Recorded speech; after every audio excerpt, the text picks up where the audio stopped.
Hello and welcome to this Managed Methods video. Today we're going to be talking about two new features that have been recently added to the Managed Methods platform.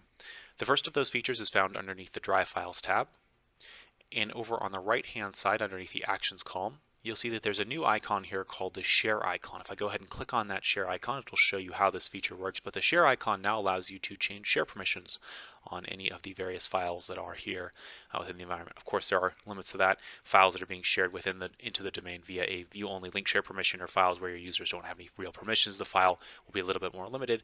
But on other files there, of course, files owned by internal users here, you'll have the ability to change ownership of a file, add someone as an editor or viewer to a file as well too. You'll just need to put in a valid email address there, click the Add Share button, and then you'll be good to go there. A couple different use cases for that, especially on the transfer ownership side of things. If you have a bunch of files that you need to change ownership over, maybe someone's leaving the district, or you decide actually we want to have a different owner specifically own those files, very easy to do that now as well.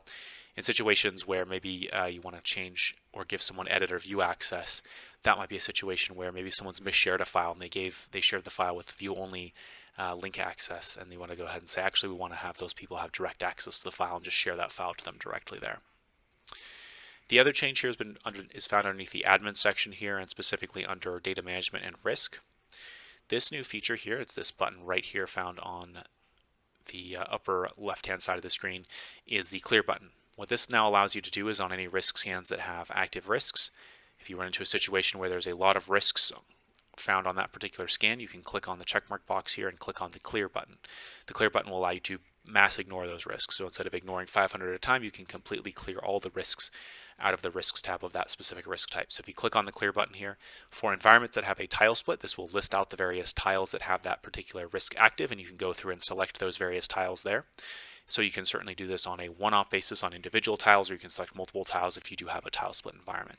In non-tile split environments, it'll just give you the number of risks available. You click the submit button, and then that will clear out all of those risk scans for you of that specific type. So very handy if you run into a situation where there's an existing risk scan that seems to be extremely noisy and giving you too many risks, or a situation where there's a new risk scan that you've created and maybe it needs a little bit more fine-tuning and is giving you a lot of false positives. There's now a very easy way to quickly clear all those risks out of the platform without having to do an ignore 500 at a time or anything like that.